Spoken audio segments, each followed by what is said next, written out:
لله وكفى سلام على عباده الذين اصطفى أما بعد أعوذ بالله من الشيطان الرجيم بسم الله الرحمن الرحيم والذين جاهدوا فينا لنهدينهم سبلنا وإن الله لمع المحسنين سبحان ربك رب العزة عما يصفون سلام على المرسلين والحمد لله رب العالمين اللهم صل على سيدنا محمد وعلى آل سيدنا محمد وبارك وسلم.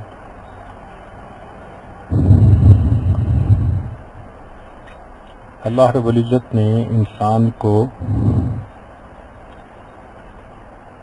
چند لطائف سے نوازا ہے جن کی پوزیشن انسان کے سینے کے اندر ہے. یہ وہ جگہیں ہیں جہاں پر انسان اگر ذکر کرنے کے لیے بیٹھے تو تھوڑے عرصے میں اس کو ذکر کا ادراک ہو سکتا ہے. اس کی مثال ایسے ہے کہ جیسے ریڈیو ہوتا ہے تو اس کی میڈیم ویو کے اوپر تھوڑے تھوڑے فاصلے کے اوپر مختلف اسٹیشن کی ریسیپشن ہوتی ہے. ایک جگہ سوئی ٹکاؤ تو آپ کو مکہ مکرمہ کے ریڈیو سے قرات کی آواز آئے گی. تھوڑا آگے چلو تو آپ کو ہو سکتا ہے کہ کسی اور ملک کی آواز آ جائے، کسی اور ملک کی آواز آ جائے. بالکل اسی طرح ہمارے سینے میں 5 ایسی جگہیں ہیں جہاں سے ریڈیو کی مانند اللہ کے ذکر کی ٹرانسمیشن ہو رہی ہے. اب ہم اس کو ریسیو کر سکتے ہیں اگر ہمیں اپنی سوئی کو اٹکانا آ جائے. ہمیں یاد ہے ایک مرتبہ کچھ حالات ایسے تھے تو کسی نے کہا جی کہ بی بی سی کی خبریں سنیں، تو علماء ہی تھے سارے، کسی کو پتہ ہی نہیں تھا ریڈیو کا. وہ کوئی سوئی کو ادھر لے جاتا، کوئی سوئی کو ادھر لے جاتا، وہ بھاگتی ہوئی چلی جاتی اور 5 منٹ ان کے وہ اس میں ہی لگ گئے. قدرتاً ایک بندہ ایسا تھا کہ جو واقف تھا، کہتے جی لو میں لگا دیتا ہوں.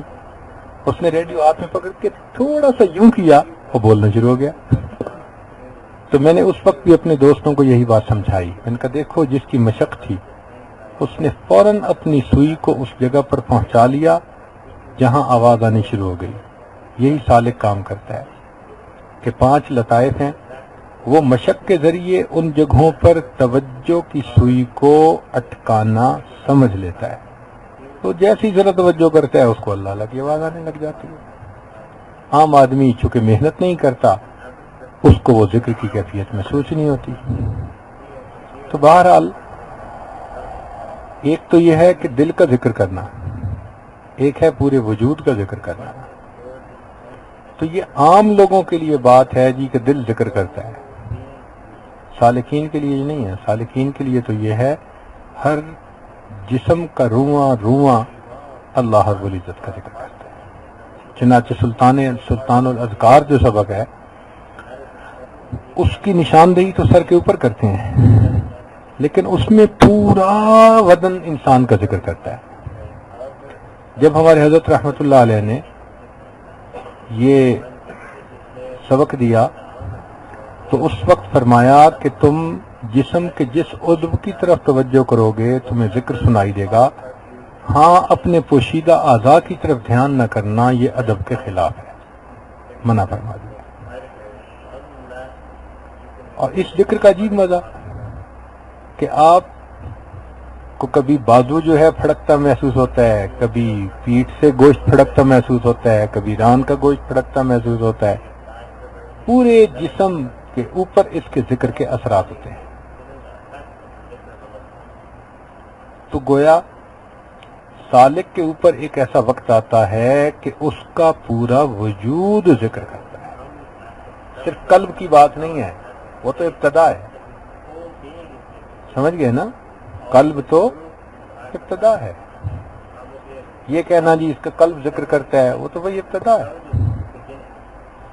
مزہ تو یہ ہے کہ پورا وجود ذکر کر رہا ہو، رواں رواں ذکر کر رہا ہو۔ بلکہ سالکین کو پھر تو اللہ تعالیٰ ایسی نعمت دے دیتے ہیں، ایسی بصیرت دے دیتے ہیں کہ وہ ہر چیز کو ذکر کرتے محسوس کرتے ہیں۔ ہوا ذکر کرتی محسوس ہوتی ہے، دیوار ذکر کرتی محسوس ہوتی ہے، درختوں کے پتے، جس چیز کی طرف دھیان دیتے ہیں وہی ذکر کرتے ہیں۔ حضرت خواجہ مالک صدیقی رحمۃ اللہ علیہ فرماتے تھے کہ میرے اوپر ایسا وقت آیا کہ میں مٹی سے استنجا نہیں کر سکتا تھا، میں مٹی کا ڈھیلا ہاتھ میں اٹھاتا تو وہ ذکر کر رہا ہوتا، تو میں سوچ میں پڑتا کہ میں اس سے کیسے اپنی نجاست کو صاف کروں، تو کئی دن میں مٹی استعمال ہی نہ کر سکا۔ بالآخر اپنے شیخ کی خدمت میں آیا اور رو پڑا، حضرت میں تو مٹی استعمال کرنے والی نعمت سے محروم ہو گیا۔ کہتے ہیں یہ سن کے شیخ مسکرائے، اور ان کے مسکرانے میں ہی سلبی توجہ تھی، اللہ تعالیٰ نے وہ کیفیت مجھ سے دور فرمائی۔ ہمارے بزرگوں کو مٹی کے ڈھیلے ذکر کرتے محسوس ہوتے تھے، سبحان اللہ۔ تو یہ چیز سوچنا کہ جی اس طریقے میں دل ذکر کرے گا، تو بہت ہی پرائمری کی بات ہے۔ پرائمری کا اسٹوڈنٹ دل ذکر کرے اس طریقے میں، تو انسان کا وجود خود بھی ذکر کرتا ہے داخلی طور پر، اور خارجی طور پر اس کو ہر چیز کائنات کی ذکر کرتی سنائی دیتی ہے، تو ذکر کے باغوں میں رہتا ہے۔ اس لیے فنائیت کے بعد جو کیفیت ہوتی ہے بندے کی، تو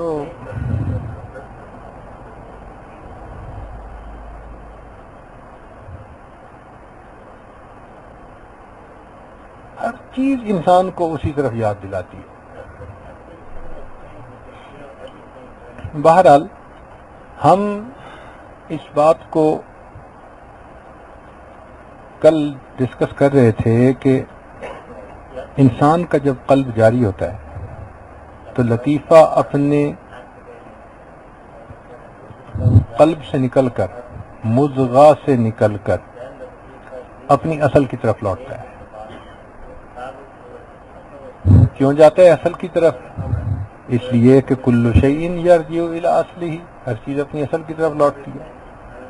اس کے اوپر جانے کا بعد بزرگوں نے نام رکھ دیا سیر الی اللہ، پھر وہ اپنی اصل میں جا کر واصل ہوا، اس کو کہہ دیا سیر فی اللہ، پھر وہ وہاں سے واپس آیا تو اس کو کہا سیر من اللہ، اور پھر وہ اپنی اسی مضغہ میں واپس آ گیا گھر میں تو اس کو کہا سیر فی الاشیاء۔ تو یہ سیور اربع ہو گئی۔ کیا ہو گئی؟ سیور اربع۔ اسی کا نام بزرگوں نے عروج، نزول، فنا اور بقا، یہ چار چیزیں رکھتی ہیں۔ چار قدم ہیں جو ہر بندے کو طے کرنے پڑتے ہیں اپنے لطائف کو منور کرنے کے لیے، اس کے بغیر لطائف ذکر نہیں کر پاتے۔ اللہ کے رنگ میں رنگنے کے لیے ان کو اپنے اصلی وطن جانا پڑتا ہے، تب یہ صبغۃ اللہ ومن احسن من اللہ صبغہ، اللہ کے رنگ میں رنگتے ہیں۔ یہاں تک تو ساری باتیں کلیئر تھی نا؟ اس جگہ تک اگر کوئی بات ذہن میں پوچھنے والی ہو تو آپ پوچھ سکتے ہیں۔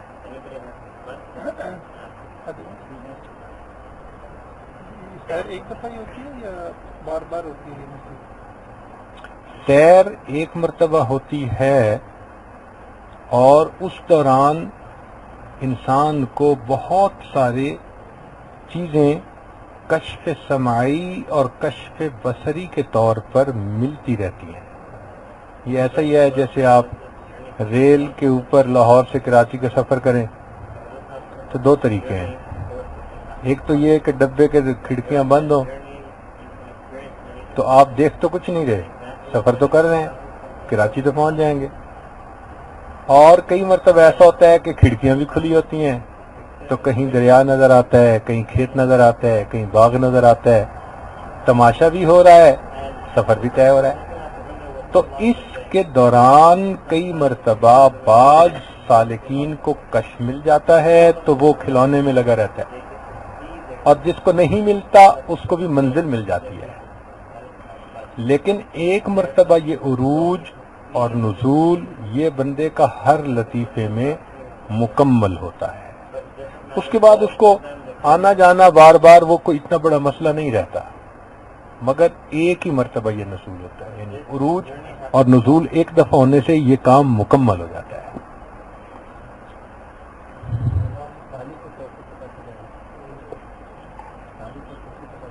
سالک کے شیخ کو پتہ چلتا ہے کہ اب اس کے اوپر کون سی کیفیت ہے، جب وہ خود صاحب نسبت ہو جاتا ہے پھر اس کو اپنی کیفیت خود اندازہ ہو جاتا ہے۔ ابتدا میں شیخ کے اوپر اعتماد کرے، اگر وہ سبق بڑھاتے جا رہے ہیں تو سمجھتا جائے کہ ہاں پچھلے سبق میرا اس کے ضمن میں طے ہوتا جائے گا، آگے بڑھتا چلا جائے گا۔ شیخ نے ہی چلانا ہوتا ہے، یہ شیخ ہی کی بصیرت ہوتی ہے جو پہچانتی ہے کہ یہ بندہ کس سبق پر ہے، کتنا کر رہا ہے، نہیں کر رہا۔ اس لیے ہمارے بزرگ فرماتے تھے کہ شیخ کو کوئی بندہ دھوکہ نہیں دے سکتا، یہ ایسا راستہ ہے۔ کوئی سمجھے نا جی میں باتیں بنا لوں گا، میں آ کے سٹوریاں سنا دوں گا۔ ہمارے حضرت فرماتے تھے کہ جو مرید ہوتا ہے 420 تو پیر ہوتا ہے 840۔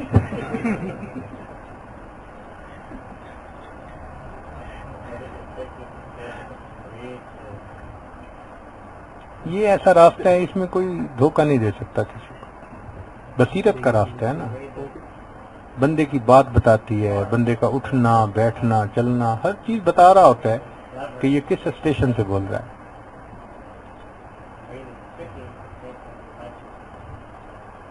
یہاں تک بھی پتہ چلتا ہے کہ یہ جو خواب سنا رہا ہے تو خواب کا ایک حصہ سنا رہا ہے، باقی حصہ چھپا رہا ہے۔ یہ بصیرت عجیب چیز ہے، الحمدللہ۔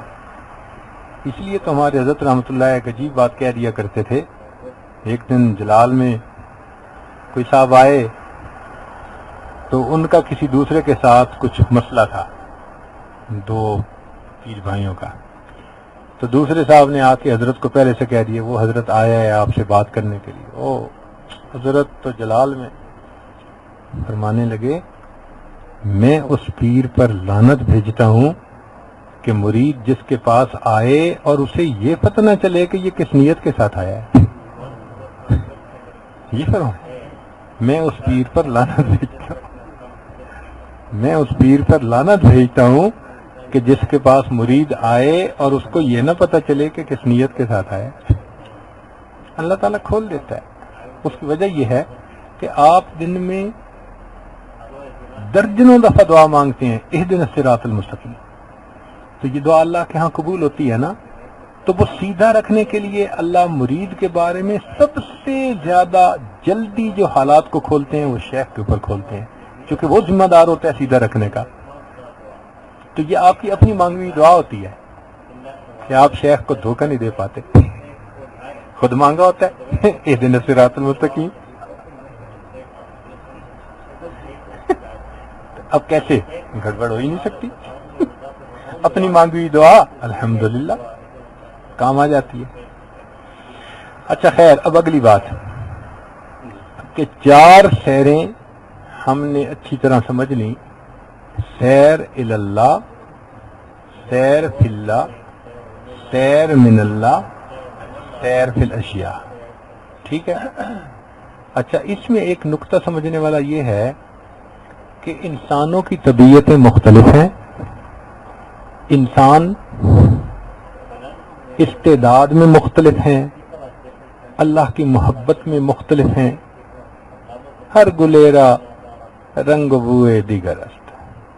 جب ان کو سیر اوپر کی طرف واقع ہوتی ہے نا تو یہ عروج کے اندر کئی مرتبہ ان کے ایک جیسا نہیں عروج ہوتا۔ فرض کرو کہ اس عالم میں عروج ہونا تھا اس کمرے کے اندر مثال کے طور پر، تو کسی کو 6 انچ ہوا، کسی کو 1 فٹ ہوا، کسی کو 2 فٹ ہوا، اور کسی کو چھت کے بالکل قریب ہوا۔ عروج تو سب کو ہوا، تو عروج کے لفظ میں سب پورے، لیکن عروج کے اندر آپس میں پھر فرق ہو گیا۔ اسی طرح سالکین کا بھی ہوتا ہے کہ ان کے لطیفے کو عروج تو ملتا ہے، لیکن لطیفے کے عروج کا تعلق بندے کے اخلاص، اس کا تقوی، اس کی محنت، اس کا رجوع اللہ اس کے ساتھ ہوتا ہے۔ جتنا قربانی زیادہ ہوگی اللہ کے لیے اتنا عروج اونچا ہوگا. تھوڑی محنت ہوگی تو عروج ہوگا مگر تھوڑا ہوگا. اسی طرح فنائیت کی کیفیت ہے کہ فنائیت کی کیفیت آتی ہے سالکین پر، مگر بعض کے اوپر یہ کیفیت مہینوں رہتی ہے، گہری ان کو فنا ملتی ہے، یوں سمجھ لیں. اور بعض پر ان کی چونکہ محنت تھوڑی ہوتی ہے، مجاہدہ تھوڑا ہوتا ہے، تو ان کے اوپر یہ کیفیت 2 دن کے لیے، 1 دن کے لیے، دن کے کسی حصے کے لیے. چنانچہ آپ محسوس کریں گے اگر اس راستے پر چلتے ہیں کہ آپ کو اپنے اس راستے میں کبھی کبھی کوئی دن ایسا آیا ہوگا کہ 1 گھنٹہ، 2 گھنٹے، 4 گھنٹے آپ کے بہت مستی میں گزرے ہوں گے. وہ جو مستی کے تھے وہ کسی لطیفے کی فنا کا وقت تھا جس کو سالک خود نہ سمجھ سکا، لیکن وہ فنا کا وقت تھا. اور کئی لوگوں پر یہ ذرا لمبا وقت ہوتا ہے، مہینوں گزرتے تھے. کئی لوگ اس فنا کی کیفیت میں مدتوں رہتے تھے. یہ بات بھی سمجھ آ گئی. اب اس میں ایک نقطہ اور سمجھ لیجئے کہ بعض ایسے ہوتے ہیں اللہ کے چاہنے والے کہ جب ان کے لطیفے کو فنا ملتی ہے تو پھر ان کا لطیفہ فنا ہی میں گم ہو جاتا ہے، نزول ہی نہیں ہوتا. ایسے بندے کو مستحلقین کہا جاتا ہے. ان پر اللہ کی محبت کا ایسا غلبہ ہوا کہ بس وہ یعنی مدہوش ہی ہو گئے اللہ کی محبت. ان کو پھر ادھر ادھر سے کوئی غرض نہیں ہوتی، بس اپنی انفرادی نماز پڑھ رہے ہیں، انفرادی تلاوت کر رہے ہیں، انفرادی گم چھپے ہوئے ہیں، اللہ کی عبادت میں لگے ہوئے ہیں. ان کے اوپر ایسی کیفیت ہوتی ہے، ان کو کوئی نہ غرض کسی سے نہ واسطہ، مجھے کام اپنے ہی کام سے، تیرے ذکر سے، تیری فکر سے، تیرے راز سے، تیرے نام سے لگے ہوتے ہیں اللہ کی یاد میں. ایسے سالکین کو یہ کم ہوتے ہیں، زیادہ نہیں ہوتے، جو محبت الہی میں اس قدر مستغرق ہو جاتے ہیں. تو ان کو مشائخ نے کیا کہا؟ یہ کون ہیں؟ مستحلقین، کہ ان کا لطیفہ اوپر گیا، اصل سے واصل ہوا، چمٹ گیا، وہی ہے، اسی میں ہی سیر ہو رہی ہے، فنا فی اللہ کی کیفیت ہے. چنانچہ ان کو مستحلقین کہا. کچھ ایسے ہوتے ہیں کہ جو فنا کی کیفیت سے مالا مال ہو کر واپس آتے ہیں اور اس جہان میں لوٹ آتے ہیں. یہ جو لوٹ آتے ہیں ان کو راجعین کہا جاتا ہے. کیا کہا جاتا ہے؟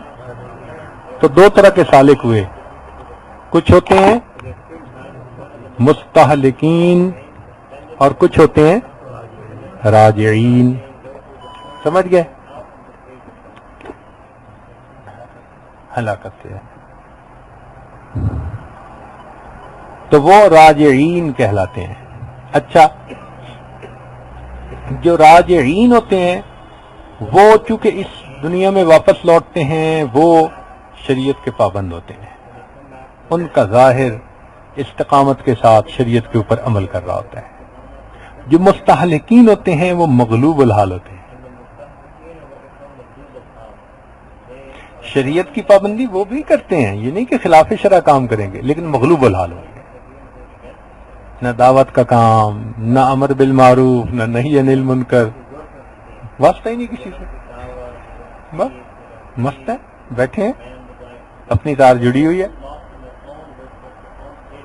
تو راجعین کیا ہوتے ہیں؟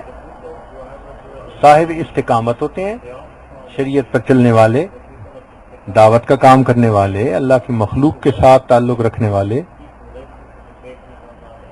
ان میں قطبیت کی نسبت چلتی ہے، ان میں قطب ارشاد ہوتے ہیں.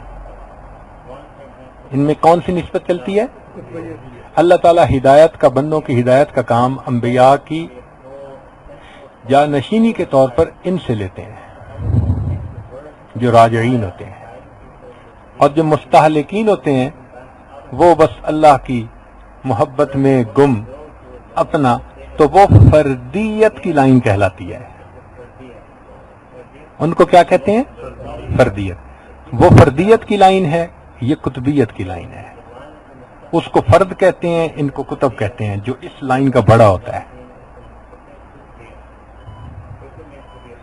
تو کچھ فردیت کے لائن کے لوگ اور کچھ قطبیت کے لائن کے لوگ. اب یہاں ایک سوال پیدا ہوا کہ افضل کون؟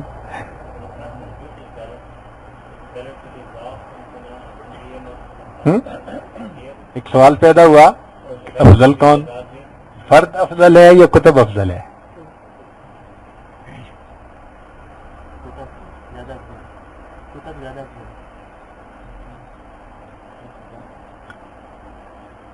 فضیلت کتب کے لیے، شرافت فرد کے لیے. فضیلت کس کے لیے؟ کیوں فضیلت اس کو حاصل؟ حالانکہ وہ تو ہر وقت اللہ کی تجلیات میں سیر کر رہا ہے، وہ زیادہ قریب ہے.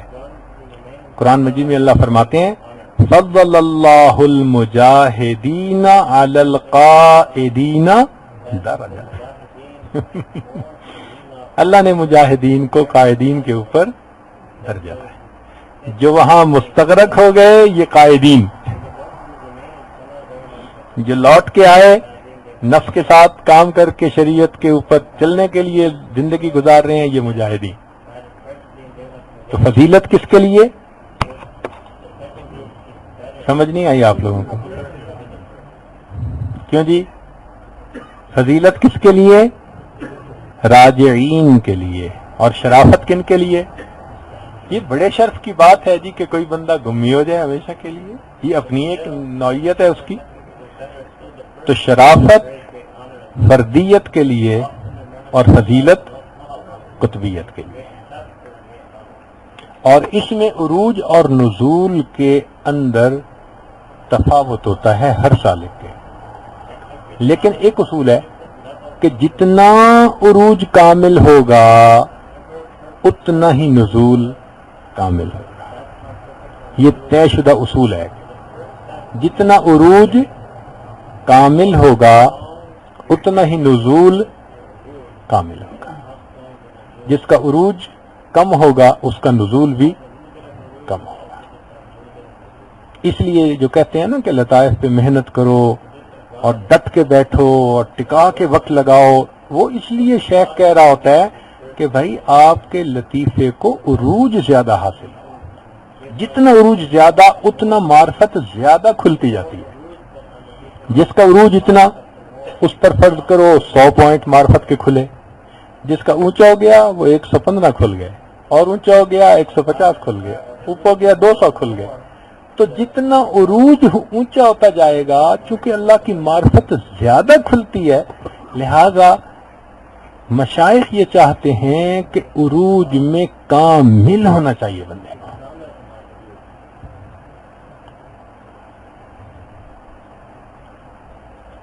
تو عروج میں اگر کامل تو نزول میں بھی.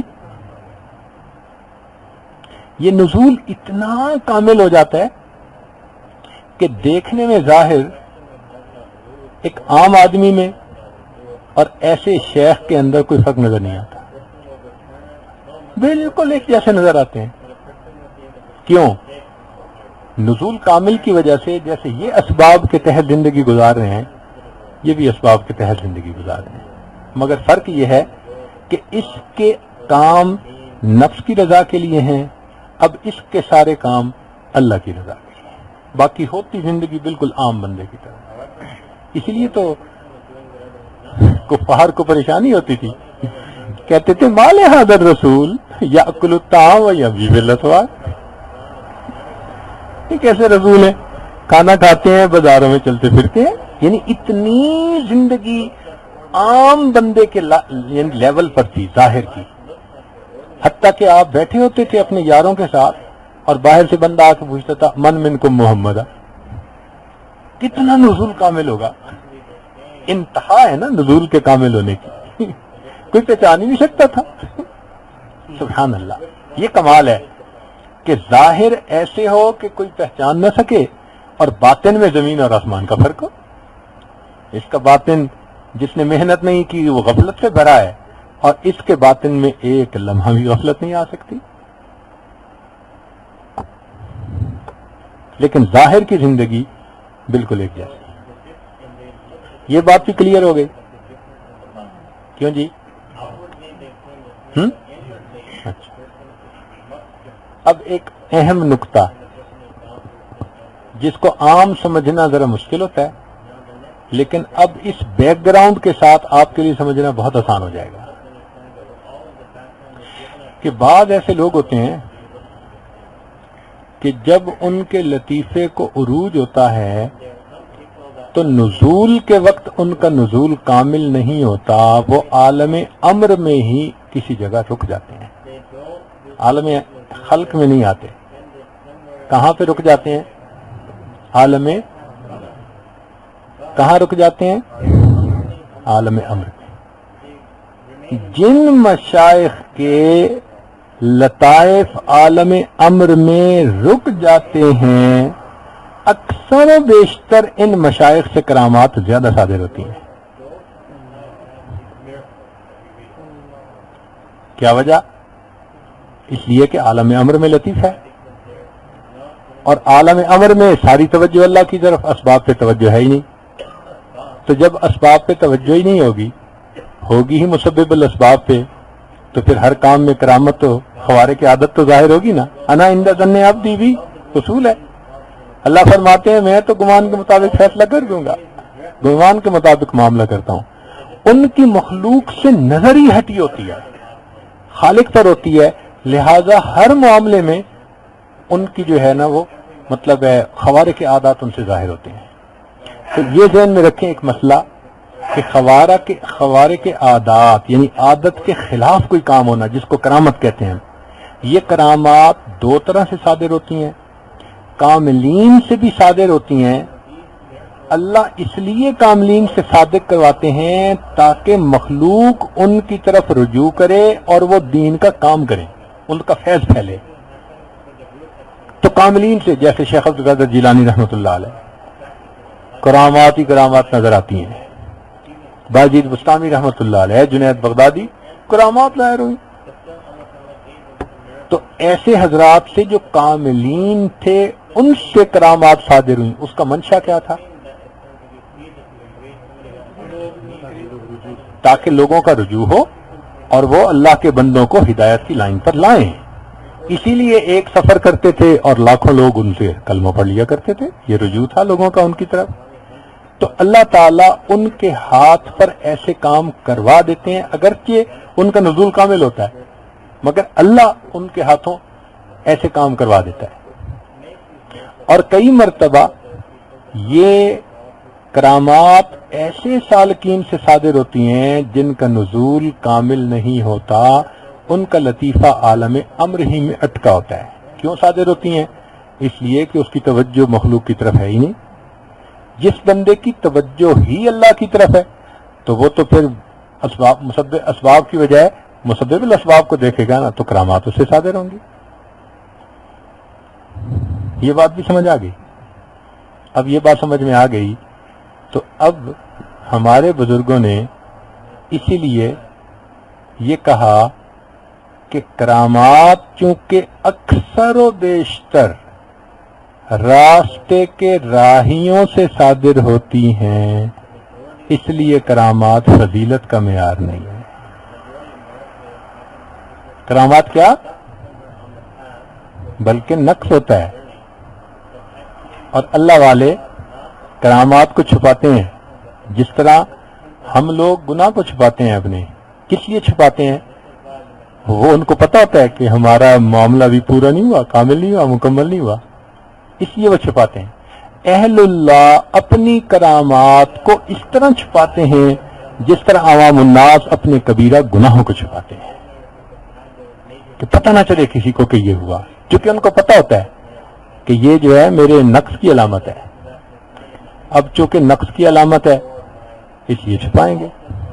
چنانچہ توجہ ایک واقعہ سناتا ہوں تاکہ بات ذرا سمجھ میں آ جائے. شیخ ہیں حسن بصری رحمۃ اللہ علیہ. شیخ کون ہے؟ اونچا بولیں. حسن بصری رحمۃ اللہ علیہ. اور ان کے مرید ہیں، ان کا نام ہے حبیب اجمی رحمۃ اللہ علیہ. شاگرد کا نام کیا ہے اور شیخ کا نام کیا ہے؟ حسن بصری عالم ہیں، کامل ہیں، ان کا نزول کامل ہو چکا، شریعت کے مطابق 100% زندگی ہے، عارف باللہ ہیں، بڑے قدر و منزلت والے شیخ، اور حبیب اجمی اس راستے پر چلے لیکن ان کا نزول کامل نہ ہوا۔ لطیفہ جو تھا وہ عالم امر میں ہی اٹک گیا، چونکہ عالم امر میں اٹک گیا، اب حبیب اجمی کی نظر کس پر ہے؟ مسبب الاسباب پر، اسباب کی طرف ہے ہی نہیں، اور پیر صاحب کی نظر کس پر ہے؟ اسباب پر، اس لیے کہ عالم اسباب میں جو زندگی گزار رہے ہیں۔ چنانچہ حسن بصری رحمۃ اللہ علیہ دریا کے کنارے کھڑے ہیں کشتی کے انتظار میں، حبیب اجمی آئے، السلام علیکم حضرت، کیا حال ہے؟ ٹھیک ہے، خیریت ہے، بات چیت۔ اس کے بعد جو ہے حضرت کیسے کھڑے ہوئے ہیں؟ بھائی میں کشتی کے انتظار میں ہوں، کشتی آئے گی تو دریا پار کروں گا۔ کچھ دیر باتیں ہوتی رہیں، اس کے بعد حبیب اجمی نے کہا کہ حضرت مجھے ذرا جانا ہے تو میں جلدی جاتا ہوں۔ حبیب اجمی نے پانی پہ چلنا شروع کیا، شیخ کی آنکھوں کے سامنے انہوں نے دریا کو چل کر کراس کر دیا۔ یہ پانی پہ چل رہے ہیں، ناقص ہیں، شاگرد ہیں، اور پیر صاحب کشتی کے انتظار میں بیٹھے ہوئے ہیں۔ کیوں؟ کامل تھے، اسباب کے پابند تھے۔ اللہ تعالیٰ چاہتے ہیں کہ میرے بندے اس دنیا میں اسباب کی پابندی کریں۔ میں نے ایک نظام بنایا ہے، میں نے نظام بنایا ہے، نظام کے مطابق چلنا چاہیے۔ سمجھ گئے؟ حسن بصری رحمۃ اللہ جا رہے تھے،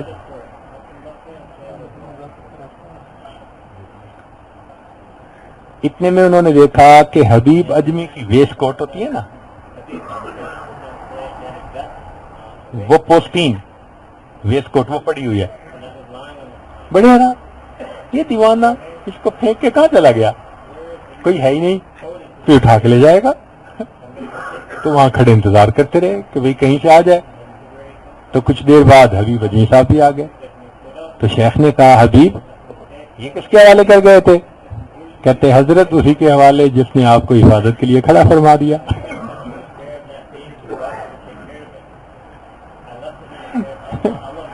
اب پیر کا حال دیکھو، کامل کون ہے؟ شیخ ہے، مگر ظاہر کے حالات کیا بتا رہے ہیں کہ اللہ کی طرف نظر کس کی ہے؟ حبیب اجمی کی ہے، مگر ناقص ہیں، راستے کے راہی ہیں، ابھی سلوک پورا نہیں ہوا ان کا۔ حسن بصری رحمۃ اللہ کے پیچھے پولیس لگ گئی، حسن بصری رحمۃ اللہ علیہ بھاگے۔ پولیس کیوں لگی؟ کہ لوگ ان کو قاضی بنانا چاہتے تھے، اور وہ اس کو سردردی سمجھتے تھے کہ ہم نے دعوت کا کام اور لوگوں کی اصلاح کا کام کرنا ہے، ان سرکاری کھاتوں میں پھنس گئے تو ہم تو حکام ہی کی ہر وقت جو ہے وہ جی حضوری کرتے پھریں گے۔ تو ہمارے اکابر پھر ایسی چیزوں سے دور بھاگتے تھے۔ وہ سمجھتے تھے کہ جس کو قاضی بنا دیا گیا فقط ذبح بغیر سکین، اس کو تو بغیر ہی چھری کے ذبح کر دیا گیا، تو بچتے تھے۔ تو حسن بصری کے پیچھے پولیس آ گئی، جی آپ کو بناتے ہیں ہم، جسٹس بناتے ہیں، قاضی بناتے ہیں۔ وہ بھاگے وہاں سے۔ اب آگے حبیب اجمی کا چھوٹا سا کمرہ تھا، ادھر آئے، حبیب اجمی پولیس میرے پیچھے لگی ہوئی ہے، میں تمہارے کمرے میں گھستا ہوں، تم خبردار کسی کو میرے بارے میں مت بتانا، مت بتانا۔ جی جی جی بہت اچھا۔ لو جی پیر صاحب کمرے میں گھس گئے جا کے۔ تھوڑی دیر بعد پولیس آ گئی۔ حبیب اجمی حسن بصری کو دیکھا ہے؟ ہاں دیکھا ہے۔ وہ کہاں گئے؟ کہتے کمرے میں۔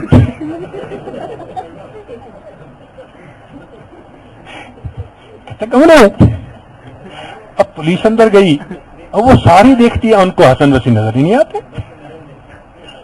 تو پولیس والا آیا، اس نے آ کے کہا کہ تم ہمارے ساتھ مذاق کرتے ہو؟ کہتے میرے سامنے گئے ہیں، تمہیں نظر نہیں آتے تو میں کیا کروں؟ وہ تو چلے گئے. تھوڑی دیر کے بعد حسن بصری رحمۃ اللہ باہر نکلے. اور حبیب تم نے کہہ دیا تھا کمرے میں گئے. حضرت کہہ تو دیا تھا, انہوں نے کون صاحب کو دیکھ لیا.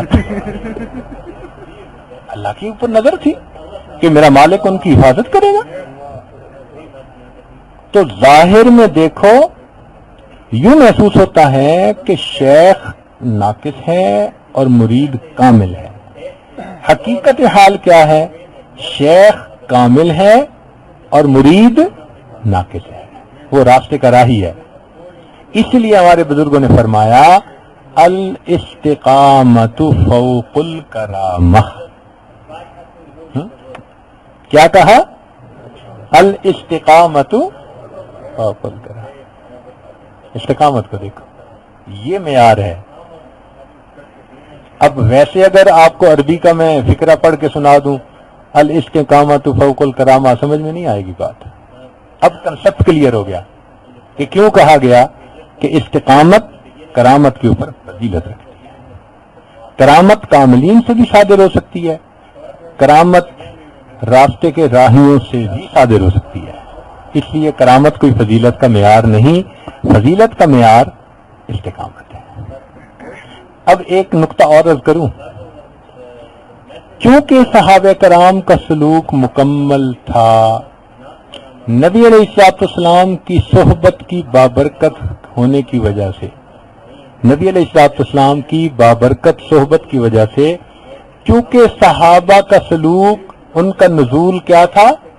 مکمل تھا.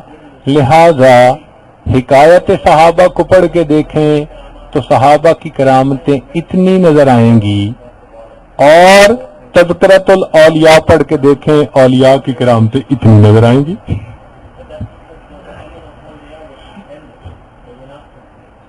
صحابہ سے تو اتنی کرامتیں نظر آئے نہیں, چند کرامتیں ہیں جو لکھی ہوئی ہیں. وجہ کیا تھی؟ کامل تھے. انہوں نے استقامت کے ساتھ اسباب کی زندگی گزاری. چنانچہ نبی علیہ الصلوۃ والسلام میدان احد کے لیے تیار ہو رہے ہیں, لوگ ایک زرہ پہن رہے ہیں, اللہ کے نبی 2 زرہ پہن رہے ہیں. سبحان اللہ, نزول کامل تھا. اسباب کی اتنی پابندی, اللہ کے بنے ہوئے نظام کی اتنی ریسپیکٹ ہے. ٹھیک, تم لوگ ایک پہن لو, میں 2 پہنتا ہوں. سبحان اللہ, اللہ اکبر. تو اس لیے جو کاملین ہوتے ہیں ہمیشہ ظاہر میں اسباب کے تحت زندگی گزارتے ہیں, اور اس وجہ سے پھر عام بندے ان کو پہچان نہیں پاتے, وہ گم ہوتے ہیں لوگوں میں. ظاہری ان کی زندگی پاس بیٹھ کے رہو ایسے لگتا ہے جیسے ہاں ہم ہی جیسے ہیں. وہ نہیں اندازہ لگا سکتے کہ ان کے باطن میں ایک لمحہ بھی غفلت نہیں آتی. یہ ہے فضیلت کا معیار, اس کو دیکھ نہیں سکتے.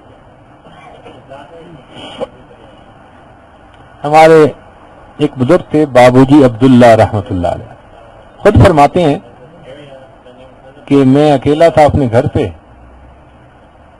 اور رات کو لائٹ چلی گئی, تہجد میں اٹھنا تھا. مستجاب الدعوات تھے, یعنی ہم نے خود تجربہ کیا, آنکھوں سے مشاہدہ کیا, ہم نے گواہ ہیں ہم اس کے, کہ وہ جو دعا مانگتے تھے, کسی کے لیے نبی علیہ الصلوۃ والسلام کی زیارت کی دعا مانگتے تھے تو 3 دن کے اندر اندر ان کو بندے کو زیارت ہو جاتی تھی. یہ ہم نے متعدد بار آزمایا, یہ نہیں کوئی 1 دفعہ 2 دفعہ, سینکڑوں نہیں ہزاروں لوگوں نے آزمایا تھا. یہ تو لمبی باتیں ہیں. تاہم خود فرمانے لگے کہ میں اکیلا تھا, رات بجلی چلی گئی, تو میں بستر پہ اٹھ بیٹھا اور میں نے دعا مانگی, اے میرے آقا مجھے اپنے سامنے تہجد میں سجدہ کرنے کی نعمت سے محروم نہ فرما. مگر روشنی نہیں, میں بیت الخلاء کیسے جاؤں, میں وضو کیسے کروں, روشنی چاہیے. تو کہنے لگے میں نے دعا مانگی تو تھوڑی دیر کے بعد روشنی آ گئی. میں سمجھا کہ پیچھے سے روشنی آ گئی, مگر ہوا کیا تھا کہ بارش تھی, آندھی تھی, پیچھے لائن ہی گر گئی تھی, کھمبے ہی گر گئے تھے, تو لائن ٹوٹی ہوئی تھی. فرماتے ہیں 1 دن رات میں اس لائٹ کے اندر گھر میں رہا. 1 دن رات کے بعد الہام ہوا, اسباب کا عالم ہے, اسباب کی پابندی ہم پسند کرتے ہیں. کہتے ہیں پھر میں نے کسی کو بلا کے بھیجا, اس نے کہا جی وہ تو تار ٹوٹی ہوئی ہے. تب میں نے تار جڑوائی اور تب میری یہاں کی الیکٹریسٹی آئی. فرمایا ہم نے نظام بنایا ہے, نظام کے تحت ہم پسند کرتے ہیں.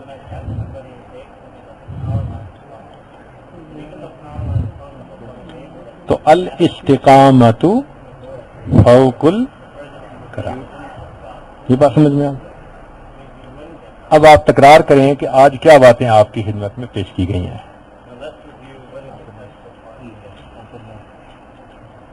ہاں جی,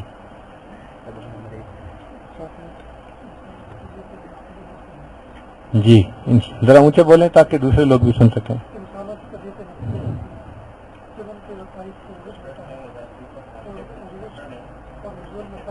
ہاں بس ٹھیک ہے. انسانوں کی طبیعتیں مختلف ہوتی ہیں, محنتیں مختلف ہوتی ہیں. جتنا گڑ اتنا میٹھا. تو کم محنتوں کی وجہ سے, مجاہدوں کی وجہ سے عروج تو ہوتا ہے مگر عروج مکمل نہیں ہوتا. اس سے آگے ہاں جی, کچھ ایسے بھی لوگ ہوتے ہیں کہ اگر ان کو عروج ہوتا ہے تو پھر وہ وہیں پر ٹک جاتے ہیں, ان کا لطیفہ واپس نہیں آتا. ایسے لوگوں کو کیا کہا جاتا ہے؟ مستہلکین. ان لوگوں کی علامات کیا ہوتی ہیں؟ مغلوب الحال ہوتے ہیں.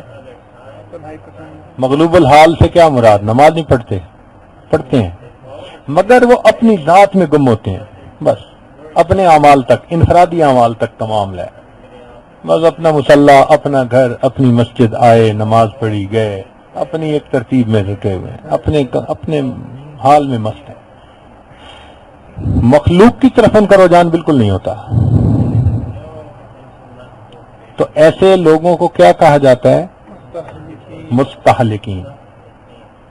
اور اس لائن کے جو بڑے ہوتے ہیں ان کو کیا کہا جاتا ہے؟ فرد کہا جاتا ہے. یہ فردیت کی لائن ہے, افراد تیار ہو رہے ہیں. اللہ ایسے بندے بھی پسند کرتا ہے. اللہ کو کچھ ایسے بندے بھی چاہیے. سبحان اللہ. اور کچھ لوگ جن کا نزول ہوتا ہے تو اس کا نزول کامل ہوتا ہے. تو نزول کامل ہونے والے کو کیا کہتے ہیں؟ راجعین, لوٹ کے آنے والے. ان کی کیا علامات ہوتی ہیں؟ یہ صاحب استقامت ہوتے ہیں. 2 ضرب 2 4 پورا ایک ایک عمل میں بس شریعت کے مطابق چل رہے ہوتے ہیں. اور ان کی توجہ مخلوق کی طرف ہوتی ہے, لہذا امر بالمعروف اور نہی عن المنکر کے کام میں یہ لگے ہوئے ہوتے ہیں. یہ دین کی محنت. کوئی کہیں درس قرآن دے رہا ہے, کوئی درس حدیث دے رہا ہے, کوئی مدرسے میں پڑھا رہا ہے, کوئی دین کے لیے سفر کر رہا ہے. یہ سارے کے سارے ان کاموں میں لگے ہوئے ہوتے ہیں. ان کی زندگی ایسی ہوتی ہے. یہ صاحب استقامت لوگ ہوتے ہیں. اب یہ صاحب استقامت لوگ, ان کی لائن کے بڑے کو کیا کہتے ہیں؟ قطب ارشاد کہتے ہیں, چونکہ یہ دعوت و ارشاد کا کام ہے نا. اب یہاں پر مشائخ نے پوائنٹ لکھا کہ فرد افضل یا قطب ارشاد افضل. ہاں جی, اس میں بتائیے محمود صاحب.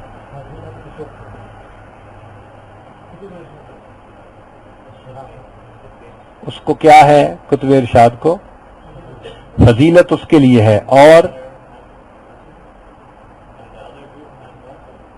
فرد کے لیے بھی تو کچھ ہے, شرافت اس کے لیے, چونکہ وہ بھی کوئی کم کام نہیں ہے. اللہ کی محبت میں گم ہو گئے, اسی میں جی رہے ہیں, اسی میں لگے ہوئے ہیں. وہ بھی اپنا ایک رنگ ہے نا, وہ بھی اپنا رنگ ہے. اللہ اکبر. تو شرافت کن کے لیے اور فضیلت کن کے لیے؟ ہاں جی, فضیلت کن کے لیے؟ راجعین. جی ون کوشچن. راجعین اور مستہلکین میں سے فضیلت کس کے لیے ہے اور اس کی دلیل کیا ہے؟ اچھا آپ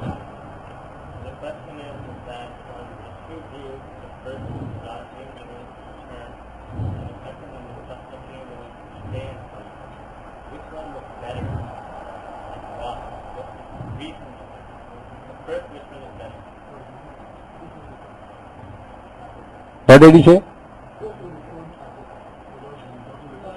Those who return. Okay, those who return.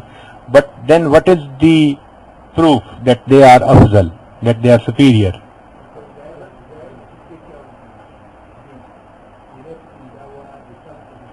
But the proof should always be either from Quran or Hadith.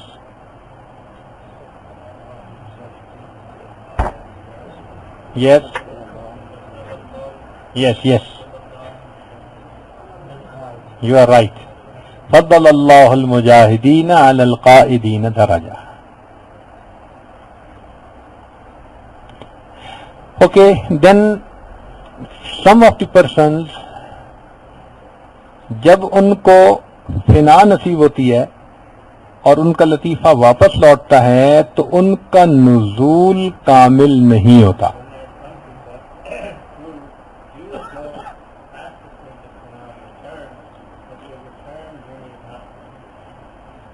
Y?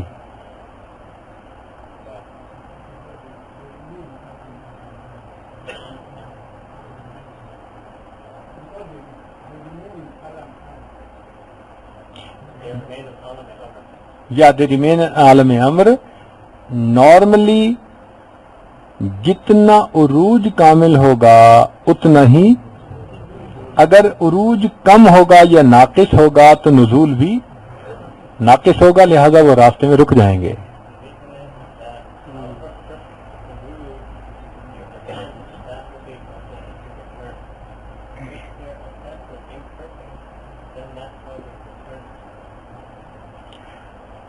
جب عالم امر میں ہے ان کا لطیفہ رک جاتا ہے تو پھر ان لوگوں کی کچھ علامات ہوتی ہیں.